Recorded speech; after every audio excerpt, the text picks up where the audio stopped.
Hi friends, ഇന്നത്തെ നമ്മുടെ പഠന വിഷയം ഇന്ത്യൻ ഭരണഘടന. ഇന്ത്യൻ ഭരണഘടനയുടെ ആത്മാവായി വിശേഷിപ്പിക്കുന്നത് ആമുഖം. ആമുഖം എന്ന ആശയം ഇന്ത്യ കടമെടുത്തിരിക്കുന്ന രാജ്യം അമേരിക്ക.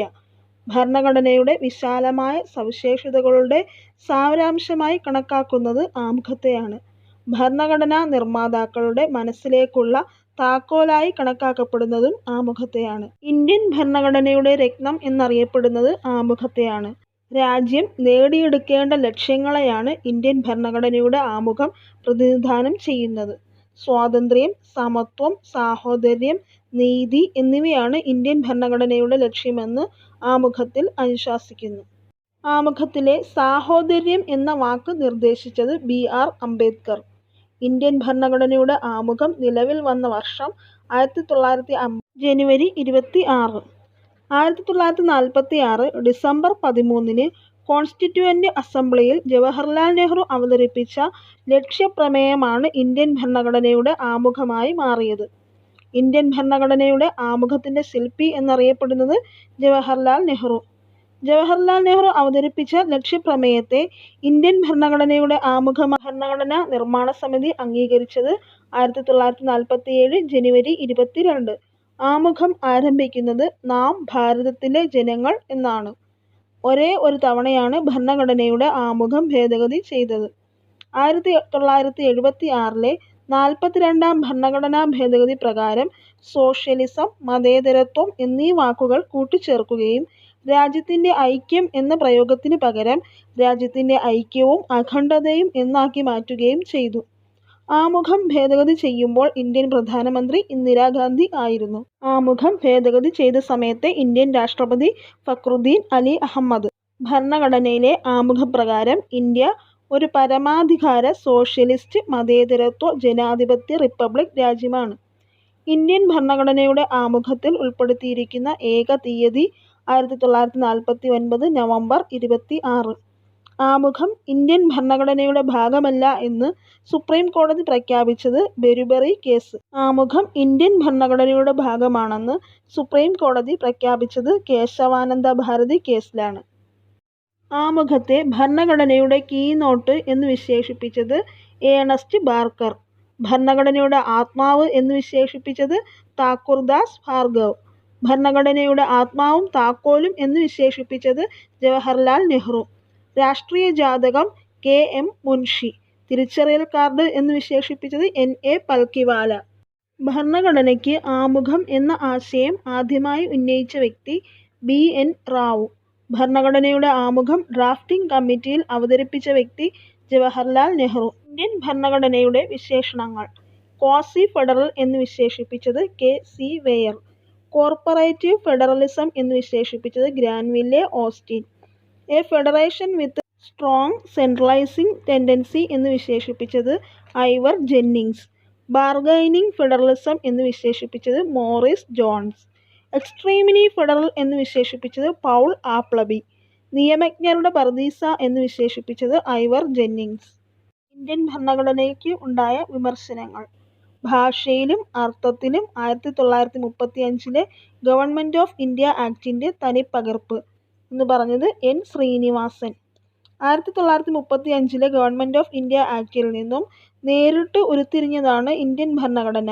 മാത്രമല്ല ആക്ടിലെ പല വ്യവസ്ഥകളും ഒരു മാറ്റവും കൂടാതെ അതുപോലെ തന്നെ ഭരണഘടനയിൽ എഴുതി ചേർത്തിരിക്കുന്നു. സർ ഐവർ ജെന്നിങ്സ്. ഇന്ത്യൻ ഭരണഘടന അടിസ്ഥാനപരമായി പ്രായപൂർത്തി വോട്ടവകാശവും കൂടി കൂട്ടിച്ചേർത്ത 1935 ഗവൺമെന്റ് ഓഫ് ഇന്ത്യ ആക്ട് എന്ന് അഭിപ്രായപ്പെട്ടത് പി.ആർ. ദേശ്മുഖ്. നമുക്ക് വേണ്ടിയിരുന്നത് വീണയുടെയും സിത്താറിന്റെയും സംഗീതമായിരുന്നു. പക്ഷേ നമുക്ക് ലഭിച്ചത് ഒരു ഇംഗ്ലീഷ് ബാൻഡിന്റെ സംഗീതമാണ്. കെ. ഹനുമന്തയ്യ. പാശ്ചാത്യ അടിമത്തത്തിന്റെ അനുകരണം. അതുമാത്രമല്ല ഇത് പാശ്ചാത്യ ലോകത്തോടുള്ള അടിമത്വപരമായ കീഴടങ്ങൽ കൂടിയാണ്. ലോക്നാഥ് മിശ്ര. എത്തരത്തിലുള്ള ഒരു ഭരണഘടനയാണോ ഗാന്ധിജി ഒരിക്കലും ആവശ്യപ്പെടാത്തതും സങ്കല്പിക്കാത്തതും അത്തരത്തിലുള്ള ഒന്നിന്റെ തനിപ്പകർപ്പാണ് ഇന്ത്യൻ ഭരണഘടന എന്ന് അഭിപ്രായപ്പെട്ടത് കെ. ഹനുമന്തയ്യ.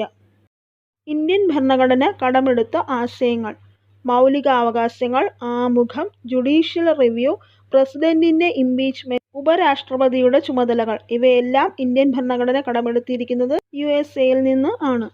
പാർലമെന്ററി ജനാധിപത്യം, നിയമവാഴ്ച, ഏകപൗരത്വം, CAG-യുടെ ഓഫീസ്, റിട്ടുകൾ, ക്യാബിനറ്റ് സമ്പ്രദായം എന്നിവ ബ്രിട്ടനിൽ നിന്നും ഇന്ത്യൻ ഭരണഘടന കടമെടുത്തിരിക്കുന്നു.